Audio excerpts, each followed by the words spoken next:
Morning, Adrian. Morning, Peter. Morning, Henry. Morning, John. Thanks for joining. If you've just joined, if you could mute, please, that would be great. Just to cut out any background noise. Morning, Michael. Morning, Derek. Thanks for joining. If you've just joined, if you could mute. Yeah. Michael, I'll mute you if that's all right. So I'll mute Michael. Mute. Or whether we get the employers to pay for. Henry. There you go. Henry's chatting. Right, there we go. So that's good. Let's cut out some background noise. Okay. Andrew, I'll monitor the lobby as discussed. So and we'll get underway. So good morning, everybody. Welcome to this week's Pension Playpen Coffee Morning.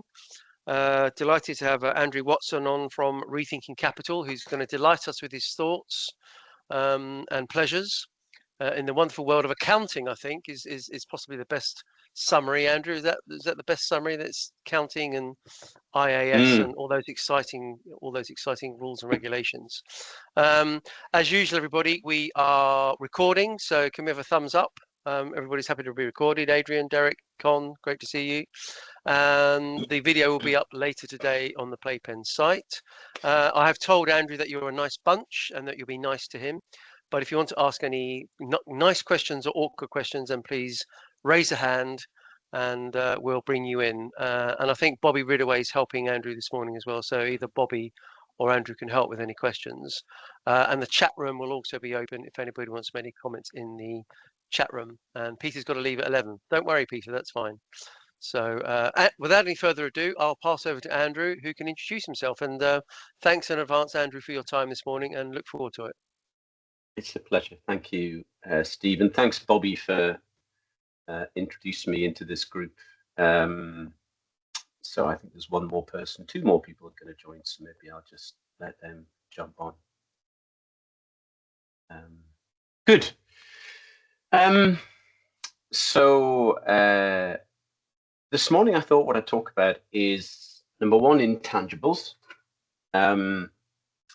I don't know whether it's familiar to people, but you know, the economy has shifted to a one which is driven by intangible assets, as what we call an engine of value creation. New intangible assets have been born, but so far all the rules that govern the economy, and in particular accounting, don't count intangibles as assets. In which case we've shown in our case studies that actually there is vast hidden intangible value that can be unlocked just by new forms of accounting. I'm then going to talk about one particular application of our work that actually we've driven forward, which is the application to the net zero transition, where we've been doing a lot of work for the last 4 or 5 years in and around the whole phenomenon we found, which we call upside down accounting incentives.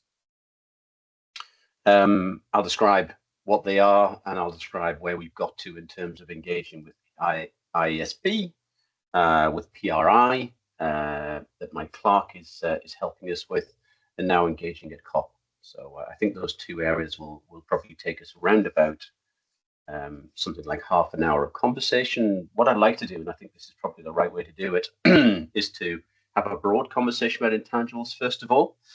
It's something that's now on the government's agenda, so I think it's an interesting area for you all to know about. And then I'll go into the net zero application. So maybe we'll do, you know, first high-level conversation about intangibles, and then actually have a conversation about the emission reduction commitment application and COP30, if that's okay. I don't know any of you other than Bobby, which always feels a little uncomfortable for me. So would you mind just there are not too many of us, actually just give me a quick, who are you, and maybe also what's your interest in being here. So I'm going to do on my clock. I'll start with Peter Cameron Brown. Would you just give me a quick 30 seconds on who you are and your interest? Yes, good morning. I'm a chair of Pension Trustee Board, a Open DB pension. I'm also a chartered accountant and indeed in past career as I think you know, university lecturer in accounting and business finance, and some time ago. And I'm here probably as part of the Trustees Sustainability Working Group, which you also have been talking to with Bobby. So thank you. Wonderful. Peter, that really helps me to have an accounting expert on the call. Adrian? I'm Adrian Swales. I'm an actuary. I was chief executive of a life company for 12 years, but I actually specialize in pensions and investments, rather strangely. I'm currently chief executive of a company called Safe Covenant, which has been established to provide capital-backed arrangements to defined benefit UK pension schemes. Wonderful, thank you. Henry's has been promoting me on LinkedIn over the last few days, so I know a little bit about Henry, but just only from there. Henry, would you mind, please? He is on a train, I think, so he may have bad signal. Okay. So I'd move on from Henry. No problem. Peter, Bradley?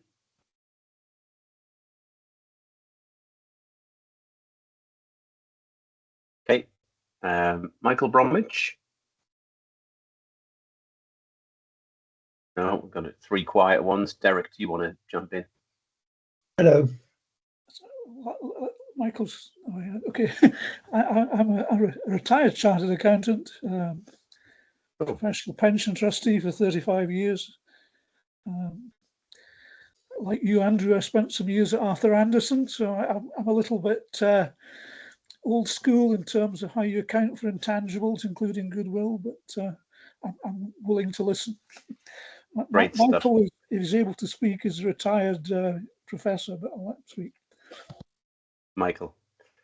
Yeah, I'm a professor of accounting at the London School of Economics, emeritus. I've been president. Oh, that's very cool. I was president of one of the accounting bodies a long while ago. Which one, Michael? Management accounting. Okay, so the old CIMA. Yeah. Excellent. Okay. I have an Elspeth Keating, but I suspect you're not an Elspeth. But you're on mute, Mr. Keating. He's a con. He's a con. I'm Con Keating. Just I'm using my daughter's laptop, and I never did work out how to change her name to mine when using it. I am a retired investment banker and insurance man. I spent an awful lot of my 50 odd years of working in the city and in the US and Asia, managing pension funds. Yeah, that's. I'm still involved with the Chartered Institute of Securities and Investment on the bond and investment side. Wonderful. Thank you. Christos? Got you on mute, yeah. Yeah, hello. Yeah, I've been in financial services for 37 years. Done most things, corporate finance, trading, investments, private equity, private assets. And I have qualified as a professional trustee, but I'm relatively new to pensions. But I'm fascinated to hear about your take on intangibles. Wonderful, thank you. And Ed, and then Shay. Morning all. I'm Ed Montgomery. I'm an associate at Cardano Advisory, working within their Covenant advisory practice. I'm also a qualified ACA chartered accountant, and I also have a number of clients within the energy sector. So we're sort of interested in hearing the BP case study. Wonderful. And then finally, Shay. Hi, I'm an actuary and a lawyer, training as a barrister with some accounting qualifications, and I'm busy researching the link at the moment between, which I have been for some time, but the link between pensions and rights, and classifying it particularly in respect of property. And in the UK, property is very well defined in terms of tangible assets, but far less so in terms of intangible assets. So that's my interest in this session. Thank you. Wow, I wasn't expecting so many accounting odds on the call. We'll leave Henry and Peter to jump in. So a little bit about myself. I'm a lawyer. So like Derek, I was at Arthur Andersen. I joined in their legal team at the back end of the 90s. I was the head of the practice just outside, in Thames Valley, based in Reading. Reported into Bruce Gordon. Derek, I don't know whether that's a name you're familiar with. During which time, and I didn't realize this at the time, we were writing some of the very early contracts which were placing intangibles in offshore jurisdictions, a patent or a trademark in Switzerland or Grand Cayman or somewhere like that, and charging out a royalty rate around your group actually of around about 6 to 7% of net revenues to suck tax out of a high tax jurisdiction like the UK and take it into a low tax jurisdiction. A thing that became known as BEPS, base erosion and profit shifting. I didn't know that at the time, and only when I pieced it together did I realize the significance of that to the constraints to intangibles being recognized. You can't generally recognize intangibles and actually sustain that sort of tax avoidance strategy. I joined a startup in 2001. All the value was intangible. It was a combination of a group from Alcatel, which was doing the very early stages of deployment of what essentially became the platform for BT Sport, and then a software program development team that we took from Oracle. We had some patents, a lot of combination of expertise, reputation, culture, etc. So as a lawyer going into a new area, the one thing that you have to do is define terms. Otherwise, things don't make sense. So that's what I did. And over 17 years, I created something I call the intangibles tree. And what the intangibles tree was a taxonomy of intangibles. It's rooted in something called the Six Capitals Framework, if people are familiar with the work that became known as the IIRC. But I got to about 90 different classifications of intangibles and worked out what their interactions were in something like around about 100 projects I did before I joined EY. I took that intangibles expertise into EY. EY at the time were trying to work out how you filled the gap between what's shown on balance sheets and what's market cap. Project called Embankment. They were also trying to deal with this irrationality that people will know of if they're in M&A, that this is the M&A is the only time that intangibles actually appear on a balance sheet when goodwill is capitalized. Other than that, internally generated intangibles are just written off as an expense. And in 2017, I was challenged with a group to solve the accounting for intangibles problem. And in summary, what we found was the existing accounting standards are very, very good as a start point. As long as you can identify the asset, it's actually quite easy to apply the existing standards and the conceptual framework to getting at least cost of assets on the balance sheet. But actually, we've sort of gone further into active market value, and I'll talk about that. Probably final marker is in 2020, we wrote a paper called Constraint by Accounting. It's a BP case study, which looked at BP's commitments to reduce its carbon emissions by 2025, and realized that actually BP had not recognized two very concrete obligations, commitments as accounting obligations. And as a result, it was not recognizing its investments into its transition as assets. And so we wrote a paper that we called Constraint by Accounting, and essentially it argued that the incentives to meet an emission reduction commitment were the wrong way around. So we call them upside down accounting incentives. And they flow through the whole of the system. Doesn't matter whatever application we look at, we find that typically any investments into the transition, into adaptation, into resilience are expensed, and the intangible element is entirely disregarded. So it's an interesting take on a problem. The final marker, I guess, is that accounting is now in the conversation at COP for the first time since 1997, which frankly should stagger anybody that it's spent 28 years actually not being in the conversation. So, and we're leading that. So that's me. I thought what we should do is just do a sort of 10 minutes on intangibles, and then actually I can go to the net zero application, maybe 10 minutes of a chat, and then 5 minutes of questions. So I think this is really well framed by a quote from Bill Gates that we regularly use, and the quote basically in a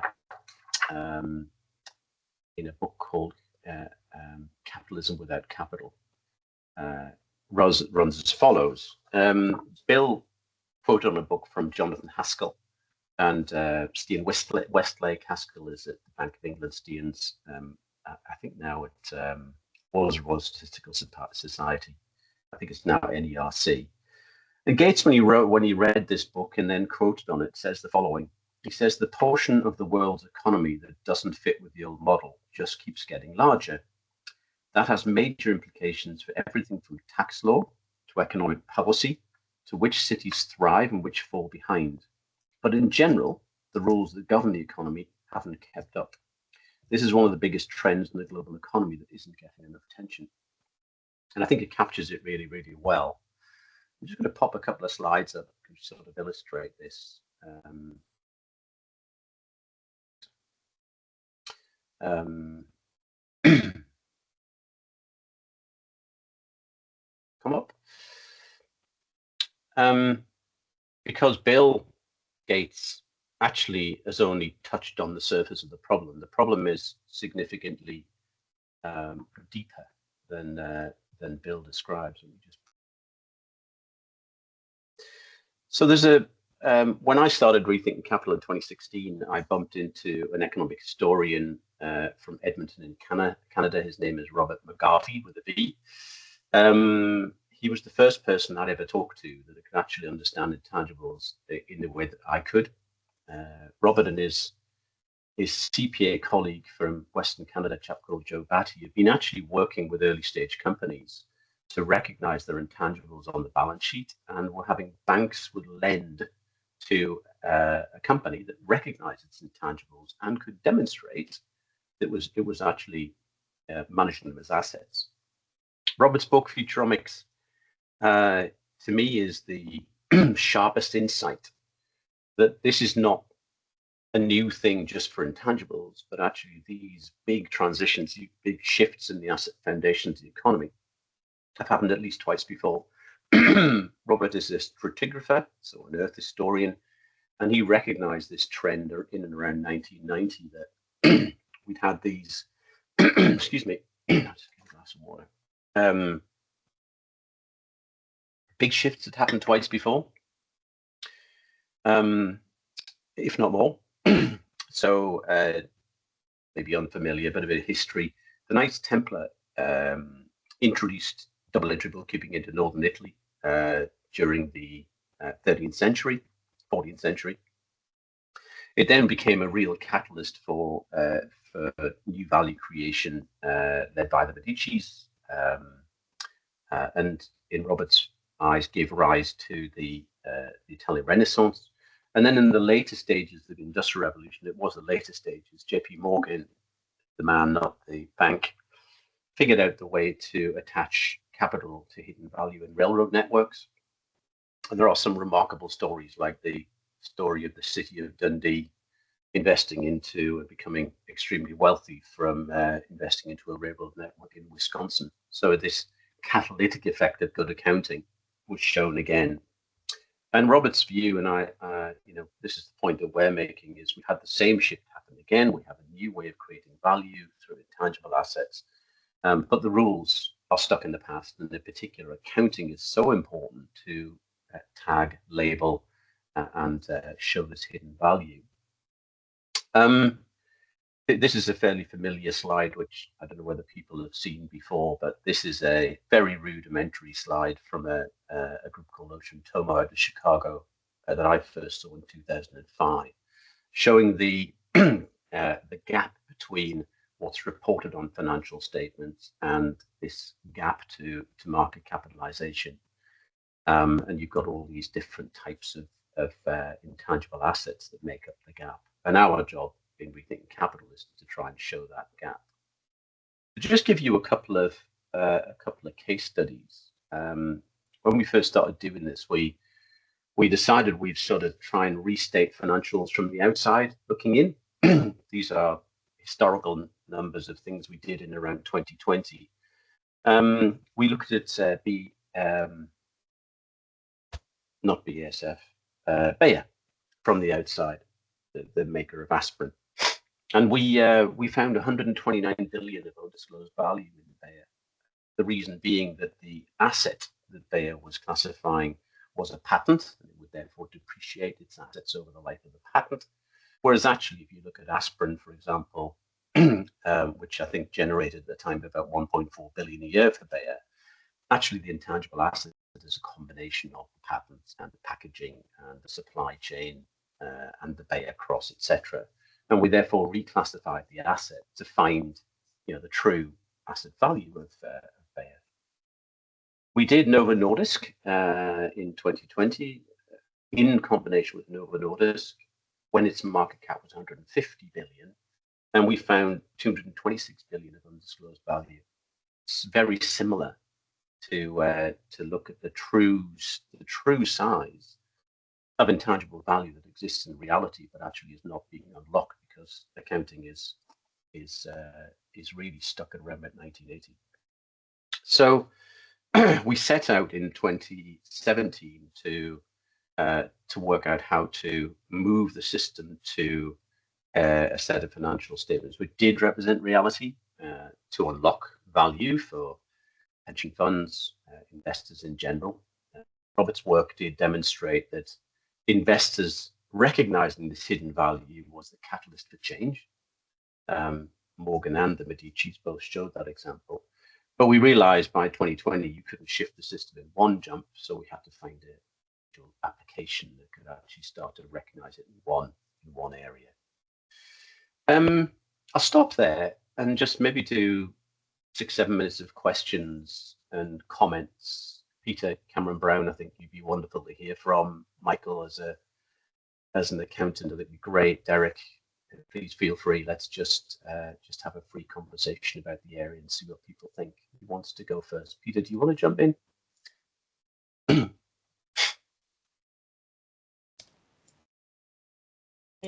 Dual tasking at the moment.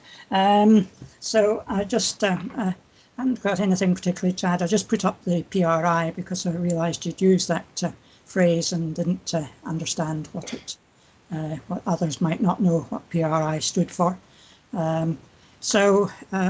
Yes, I think my background is that I was involved in academic accounting theory at the time when traditional accounting conventions were being challenged by hyperinflation, and the adoption is where historic cost accounting is still relevant, and we had all sorts of alternatives being considered, such as current cost accounting and this sort of thing.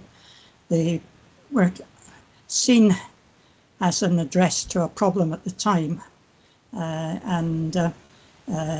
but then that problem sort of disappeared and dissipated, and that's my one concern about this intangibles, that it may be seen as an issue at the present time, but in the fullness of the history of 50 plus years, it may turn out that it is less attractive, if you like, as a long term. So that's my own view. So yes. Thanks, Peter. Sorry about that. No. It's great. I think the point that we make to that is there is this vast amount of hidden value. The accounting profession seems to have sort of spread what I think is actually a myth that they're too uncertain to measure or even estimate. And I think this is where we get into the net zero case study. You realize that actually estimates are required under the existing standards, and that's all we're trying to do, is give this better information so people can sort of estimate value. But I just saw that somebody commented, Andy Haldane had commented that accounting is the DNA of capitalism, so we'll come back to that in a little while. Michael, Derek, do you guys want to jump in? Michael, you're on mute, Michael. Michael, you're on mute and we can't hear you. Shows you how old-fashioned I am. It's very good to hear this being talked about again, because it's been talked about in the accounting profession for years and years and years. One of the first worries I suppose I have is I have some difficulty in hearing everything that's been said. I'm not quite sure why, but I did hear true asset value as a statement. It always worries me when somebody says true asset value, because I have no idea what that means. Forecast asset values, all sorts of things like that, but true worries me immensely, and therefore I'm not sure I understand where you're going. Sorry, Michael. Can everybody else hear me? Okay. I think my headphones are working. I actually said active market value, Michael. Estimates of active market value rather than true financial value. Okay. We do talk about true financial performance, in other words, the overall performance of an entity. But ultimately, we're trying to put forward estimates, as are used throughout accounting, to try to create these better decision-making numbers. But thank you. Thanks. You are right. It's been around for years and years, since at least 2001. Names you probably know, like Alistair Wilson and others, actually were trying to solve this problem between about 1995 and 2001 when IAS 38 was first adopted. Ian McIntosh, etc. Yeah. I don't want to go back in the past, but Nobel Prize winner, of course, John Hicks, tried to solve these sort of problems a very long while ago, and didn't get anywhere. But what I'd really like to do is to see where you're going, and then we can chat. Okay, cool. Has anybody else got any further questions at this stage? Derek, do you want to? I just, as in my introduction, I'm very old school Arthur Anderson. By all means, capitalize intangible assets, but I would then deduct them from the capital in the accounts, which was Anderson's preferred approach to the goodwill accounting and other intangibles in the US profession in 1970. Decided no, they wanted to go the amortization way. So, I feel that was where we went. There was a fork in the road in 1970, and we lost the plot. And I'm not quite sure why we should be trying to have the balance sheet total in a set of accounts, historic accounts, equal to the market capitalization at any point in time. That's a comparison you can make, but I don't think they should be the same. And if you make them the same by capitalizing the difference and calling it intangibles, well, that to me is imprudent, which is why, as I say, I would then deduct it from capital. And it then starts to restrict the management in doing further damage because their capital base has been eroded. Because to me, these intangibles are future things which have still to be realized.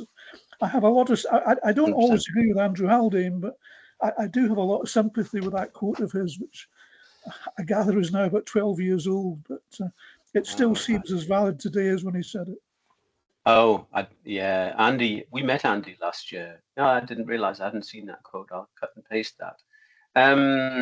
Andy gave another quote in the FT last year that said accounting is the DNA of capitalism. His comment was actually in the context of we were not seeing green growth, and therefore was accounting, hindering that. And we met Andy and Gillian Tett in last October, and it's the first meeting I've ever had where I didn't have to explain accounting was important. We're 11:01, and I want to, Derek, you've segued perfectly into what we're trying to do here, which is about forward-looking decision-making using the balance sheet. And I'll go there next. And I'm going to do a real case study that I think brings this alive and shows people actually the real numbers that flow from from this within a decision-making framework. 2020, we engaged with BP and we said we'd like to write a case study on your net zero journey. Geordies don't often get to go to Harvard Business School, but I did for a week and got to know George Seraphim and the team there. And we eventually wrote this paper and published it in March 2001, but it sort of started in the middle of 2020, just after BP had started its journey. We met with the head of strategy and others in the organization. And the point we were making, and this is now concrete, was that BP had made 2 commitments at the time that we thought were really interesting and concrete because they were supported by a transition plan. One was the Scopes 1, Scopes 2 commitment. I hope these terms are familiar to anybody in the whole net zero journey, to reduce about 11.9 million tons of CO2 in Scopes 1 and Scopes 2 between 2020 and 2025. Concrete transition plan, knew exactly how to do it, called a methane reduction. And then they'd made this carbon intensity commitment, which was to reduce carbon intensity by 5% by 2025. That translates to about 33.5 million tons of CO2, the mix between fossil fuels and renewables. But these hadn't been recognized as accounting obligations. And we asked the questions of whether they should have been. And so Constrained by Accounting was the first time we publicly talked about this phenomenon of upside down accounting incentives. And we then put forward a concept at the time we called normative accounting for intangibles, using IAS 37 and IAS 30 in combination to look at the way that BP was actually investing in the transition. Anyway, we then talked and talked and talked. Nobody listened. And then something happened as a catalyst for us. We took an interpretation decision to the Interpretations Committee of the International Accounting Standards Board in 2023. And in April 2024, we got a decision that an emissions reduction commitment, together with a transition plan and affirmative actions, which actually demonstrated a commitment to invest into the plan, could be recognized as an accounting obligation under IAS 37, which meant that the investments could be recognized as assets under another accounting standard. We chose IAS 38 for the reasons I'll mention. That had a catalytic effect. It was April 2024. It was one heck of a battle to get that very simple principle to flip the incentives. And the next 12 months was taken up with engaging UNPRI that supported IAS 37 disclosure at its Signatory General Meeting in September last year. Question from Mike Clark. And then we've worked with PRI, Pensions for Purpose, and others to really get people inside what we're trying to do and to write what we call implementation guidance for if investors want this as better information, how would a company go about producing the information to provide it to investors? Probably the next big catalyst for us was actually real case studies. And I'm going to go through one with you now. It'll take about probably 5 to 6 minutes, but you'll get into the logic of what we're trying to do and the accounting that can be done. So this is a consumer products company. It's listed in New York. Its market cap is about 350 billion. And it made 2 commitments in 2020, which it's met by 2025. One was a Scopes 1 and 2 to get to carbon neutrality in its operations, which it will meet. And that represented 600,000 tons of CO2. It then made a commitment to invest in its supply chain in Scope 3 to again reduce around about the same 1.2 million tons. Now, I want to emphasize when I do this that all we're doing here is recognizing intangible assets and obligations that exist in reality, but which aren't being counted by accounting practice, informed by existing standards 37, 38 in particular, and using this in forward-looking information, supplemental TCFD, non-GAAP. We're not looking to change existing financial statements, but this is for forward-looking decision making. So let's do 3 accounting entries. Entry 1 is to construct the obligation. So we're looking at the bottom right-hand side of the balance sheet. The IAS 37 decision we got allows us to think about estimates of the obligations. You take the 1.2 million tons, which was the aggregate of the 2 obligations, and this company uses a shadow carbon price for essentially a representation of increasing business friction cost. So if you multiply the 1.2 million times the 105, you get what they consider to be a reasonable estimate of the obligation over a 5-year period. Not a one-off hit, to be emphasized. It is a transition plan over time, so it's a glide path is the word that they use. So over that 5-year period, you've got a constructive obligation to be reduced to 0 of 125 million roundabout. So we then said to them in this sort of backwards looking, statement,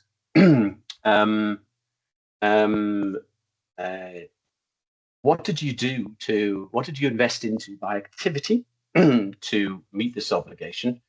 And here we're taking a lot of guidance from an amazing management accountant in the US called Gary Kokens. So we've really learned about activity-based costing. And there were 4 primary activities. Activity 1 was a switch to renewables across all its production facilities. That cost them to actually switch on long-term contracts. In our view, the purpose of the investment was to meet the commitment. Therefore, we recognized the difference between conventional and renewable power as an investment. Typically, that would be a cost, of course. The second thing they did was technically brilliant, to imagine a production line which produces billions of consistently repeatable products every single week, and retrofit it so that to reduce heat in their core production process. CapEx of that and the people costs in designing it were about 126 million over that 5-year period, then installed in all of their facilities. The third activity was investments into nature. They have bought land from the Amazon, from the Brazilian government in the Amazon, the second biggest area of pristine forest, which they've committed to preserve as intact. And then there was a high integrity carbon credits for the residual. So this is a real way that a transition plan can be implemented. The fourth category that we looked at, and we think this is valid, is the people costs of managing this transition journey. They saw this as the management of a strategic risk to their supply chain for their core product component, and in which case this wasn't doing the right thing. This was managing a strategic risk in their view. And therefore we consider the team, patent applications they've put in, memberships of organizations like WBCSD, all of these to be essentially expertise, which has enabled them to meet these commitments. Total of that over a 5-year period was $246 million. Accounting for Reality takes that 246 and it uses another standard IAS 38 on intangible assets to recognize those at cost of creation, paragraph 24. So we're using what we consider to be a valid way under existing standards to recognize that as cost of creation. So that's our entry 2. And of course, very little of that 246 would ever make its way onto the balance sheet. So we're creating a quite considerable increase in profitability. So the entry 3 then says, well, and this is paragraphs 21, 23 of IAS 38. What are the future economic benefits that flow from those investments? So 21, 23 talk about management's best estimate using third-party information where available. And they identified 2 primary categories of benefits. The first was, if you imagine the concept of a shadow carbon price, if this is familiar to people, consensus is this is going up considerably.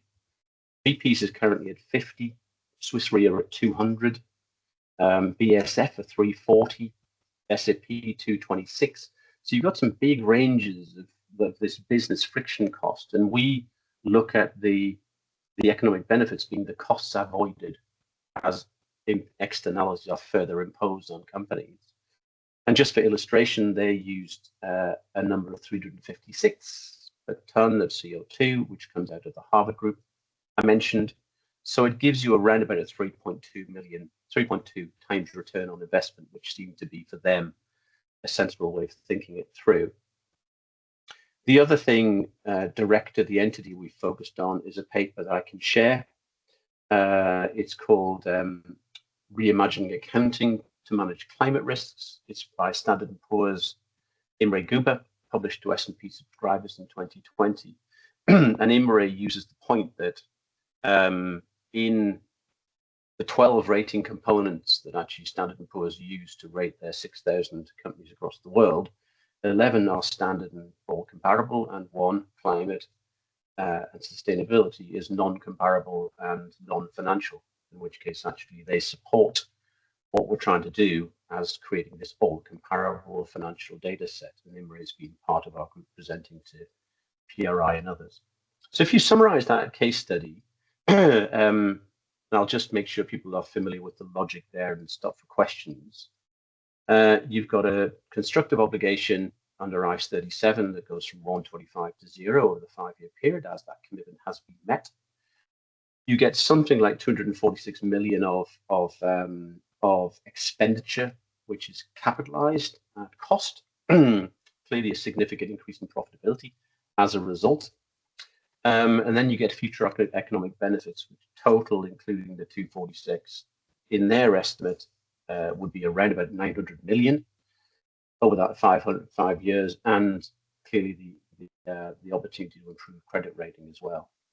And I'll just finish it by saying all we're doing is recognizing intangible assets that exist in reality but aren't recognized by accounting practice, informed by existing standards, IAS 37, IAS 38 in particular, and the conceptual framework, and using this in forward-looking information. So we imagined our rules that applied from 2020 when these commitments were made.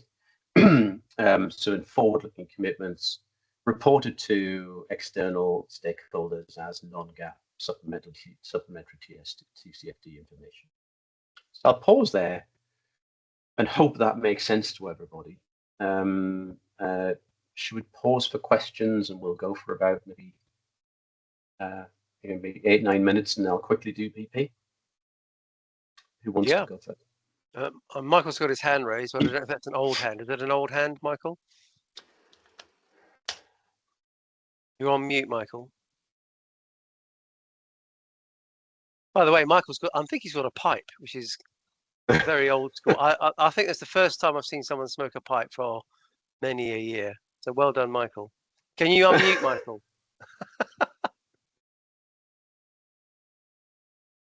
No, you might have to type, Michael. We can't hear you. You're on mute. Yeah, last time I was caught smoking a pipe on a Zoom, people protested on the basis that well, they hadn't got a basis, and they said because as far as I know, the fumes don't go. Anyway, the question, I thought that was very, very clear, and I don't think I have any problems, and I don't think the accounting profession has any problems with trying to work out the costs of intangibles. That seems to me to be fairly straightforward. If you can do it, do it. A long while ago now, when I was on the British Accounting Standards Board, we put in that firms had to show their R&D expenditure. Great fuss and palaver and so on, but they do it quite happily. That part's easy. The bit I worry about is the valuation of the receipts, as it were, from what you do. Now, that's the bit I'm concerned about, and I wasn't entirely clear how you do that. If what you do is say to the management, what do you think the value is? Then I worry about it immensely. I do too, Michael. And And basically, unless you've got a market price, I don't see how you can value things. And I'm not sure you have a market price. Anyway, I don't want to take any more time.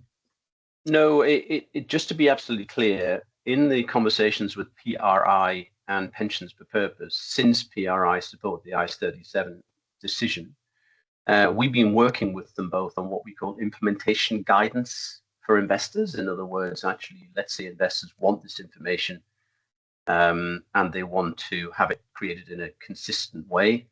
This implementation guidance will say these are the sort of factors that management will take into account in creating their best estimate. And here's the sources of third-party data, including, for example, the shadow carbon price consensus that will be used for that purpose, Michael. So you're absolutely right. If we allow people to just stuff a balance sheet with worthless assets that take us nowhere, if we can create this tight guidance on the way it can be done, the way it should be done in a first draft of implementation guidance, it will get more concrete as we go forward. That's our way of thinking. I mean, the reason I'm concerned about finding market prices is simply otherwise you can have a remarkable moral hazard position. Management make it up, and Enron and such like things is exactly what happened. So that I think is a major problem for you. Yeah, and we have a conceptual solution, Michael, but I totally accept that it's come up consistently that it's something that needs to be very tight in the guidance that can't be gamed. So who wants to jump in next with questions? Bobby, I know Bobby's not very well. He's got a chest infection. But Bobby, have you got any thoughts on what's been said? Yeah, I think coming back to that market price thing, I think the big unknown's the carbon price, and with all things that are starting to happen on the trying to sort this emergency on the climate front, this is one of the things trying to push that to happen rather than waiting for the market to come. We could all wait for carbon to be priced properly and for loads of schemes to then see that loads of companies then to have massive downgrades on their companies because they've been hit by what they can now see as very short-term climate risk and things that are going to really hurt them. But this is trying to get slightly ahead of the game again. So yeah, I think Andrew knows that, and everyone knows it. We would have to have things like a proper carbon price, but this could be the thing that catalyzes it, especially if we get a big company or two to do this, because that then will drive the standardization. 100%, Bobby, and it's interesting as we presented this around the world, and actually when you present the case in this very simple way, the only thing people argue about is what's the carbon price. We don't argue that there is a number that can be estimated. The only argument is what should the carbon price be. BP uses 50, so frankly we can play BP's number against themselves. BP have used a shadow carbon price since 2009. This company uses 105, so we're using other people's numbers to construct the obligation and look at the economic benefits with this consensus that this number is only going up. Thanks, Bobby. Who wants to go next? Just as an aside, Andrew, if you went to Shell, would Shell have 50 as well? And maybe broadly comparable, would they? Yeah, Shell's 50 as well, I think. We're looking at, all we know at the moment, Steve, is there's a consensus this is going up. Swiss Re are at 200 already. Oh, wow. So, which is not surprising, I think, for an insurer realizing the reality of the way the climate is going.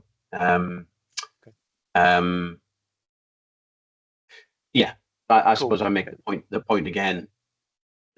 If we're just thinking about whether the number is X or Y, I think that's a great start point. Because we are talking about whether, which number it is, as opposed to actually the fact that there shouldn't be a number at all. Yeah, okay. Con, I don't know whether you want to say anything, Con. I mean, Is this something that's of concern to you, Con, in terms of investments? No, I'm very well. Clearly, one has to be principally concerned with the valuation of intangible assets, given their importance in balance sheets now. But not being an accountant, I sort of sit back and watch and wonder. And this strikes me as being better than what I've seen before and better than what's being done. But I think I'm just going to wait and see. Sorry. I think that's no. I think that's brilliant, Con. Yeah, this is our latest update. Now we'll share the latest update paper, which has got links to constrained by accounting, etc. Our latest update is that on the 18th September, David Atkin, CEO of PRI, came out with we believe was a major signal to say ESG and responsible investors have realised that they need better information on the balance sheet. That took us around about 15 months to, and others, not just us, to sort of get David to that point. Let me just ask a question, please. Because I'm among a rather large group of people who are involved in the shipping markets, and we've just had serious knockback over what was a generally agreed set of new standards for greenhouse gas emissions from ships. And this was knocked back by the Trump administration and the Saudis, who went around threatening an awful lot of the smaller states. So yeah, we're not going to see the greenhouse gas standards come in for at least a year. What resistance are you going to get to this stuff in the US? Well, if you follow this all the way through, Con, then what we're showing is that actually in reality, in accounting reality, the transition is materially profitable immediately, and will improve all material financial metrics over time. So the theory of change goes that if this is embraced outside the US, but there is a lot of value to be unlocked, then the US investors will be compelled by this, possibly even compelled through fiduciary duty to explore this. US, however, is not alone. In the CFA Institute and others have said we need better information on intangibles for investors. So we are plugging into something that's already a acknowledged gap in information for investors. Well, I wish you well.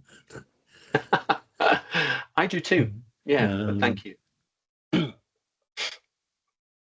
Thank you. I'm only 24 years in, Con, so I'm not ready to give up yet. It's all right. I'm 53 years into markets. Actually, no, that's not true. I'm 56 years into markets. It's terrible. Anyway. Have we got any more, Ed, Adrian, Christos? Any more questions? Are you all feeling comfortable with the logic and where we get to? I'm not sure I'm the best qualified on this call to talk about these topics, but very interesting nonetheless. Thank you very much. Thank you. Christos, Shay, Ed? Michael's raised his hand again. I don't know if that's an old hand or a new hand, Michael. No, this is a brand new hand. A new hand. Okay. Yes. I think I would. Sorry. I'm going to let Christos go first, Michael, if that's okay.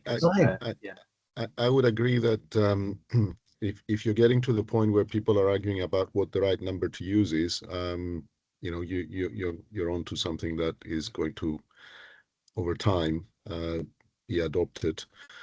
If it does make the numbers look better and closer to reality, then that's another impetus. But I do share Mr. Keating's, let's say, reservations that there will be pushback from some quarters, particularly over in the US. Nothing really further to add from this. I think that was Ed. Thank you.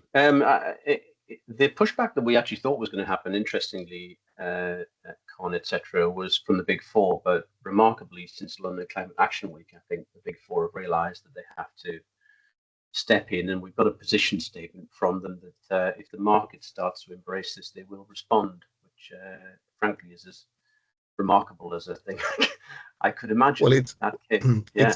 it's extra ways of offering more services. So I would imagine that if they see that their clients are prepared to adopt it, that they will happily charge to help them do it. Yeah, totally agree. Shay, do you want to have the last word, and then we'll hand over to Michael? And I haven't got a lot of time for BP, but I'll certainly summarize it in a minute. Shay, do you want to? Thank you, Andrew. I just wondered if you could put the names of those papers that you had written. I think there were 2 different papers, one for March 2001 and the recent paper that you mentioned. If you could put them in the chat. Yeah, I'll send a briefing paper around, Shay, so you've got all the links to everything we've ever done. Oh, that's great. Thank you very much. Thank you. Yeah, and Andrew, send me a master email with the links, and I'll send it to anybody who wants. Shay, so come back to me as usual. So, no problem. Did you want to do Michael. BP, or did you want to, Michael? Do you want to go, Michael? No, I mean, let's just be clear. I think we have an agreement that anything that reduces the costs of intangibles is a good thing. What we worry about, what I think the accounting profession would worry about, is the valuation of where we go. And the prices you're talking about are not really market prices; they're sort of administrative prices. And I'm not sure how good an administrative price is to make an economic forecast. No, I mean, I think you should clearly carry on, because somebody needs to do this sort of stuff. And, in that sense, I welcome it.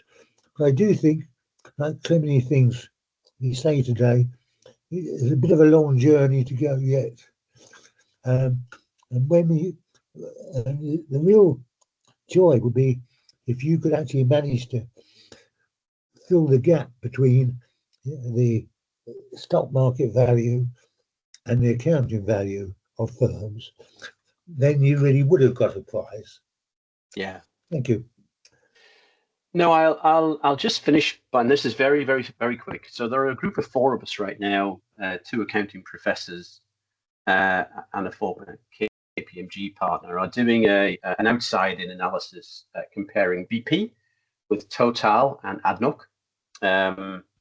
The point we're trying to make is that BP didn't recognize its commitments as obligations, therefore didn't recognize its investments as assets. Whereas Total and ADNOC actually continued with their net zero journey, albeit they also didn't recognize the accounting entries. Our view is that in and around 2022, when the oil price surged, and Bernard Looney described BP as like a cash machine, because the accounting hadn't been done in the way it could have been done, the scenario to use the excess cash flows to invest into the transition, which would, in our view, have considerably increased shareholder value, appeared not to be available. So we are going to run another case study on BP to look at how its choice of accounting treatment further constrained and actually has quite significantly damaged shareholder value. Something that we're seeking to engage the BP's 48 disaffected shareholders on. And if anybody knows anybody in those groups like Roco, Borders to Coast, etc., we're seeking to actively engage that group. I'm going to stop there because I'm at the end of my hour. I will first of all thank you for listening. I'm hugely grateful for the audience and your wisdom. I think we are onto something. If we do our work well, better information will start to flow in FY25 year ends as the very beginning of this adoption pathway. And Michael, thanks. I'm not made for giving up. I'm sort of made of Geordie steel, basically, and we just keep on going, regardless of all obstacles. Excellent. Well, thank you, Steve. Has that been what you were hoping for?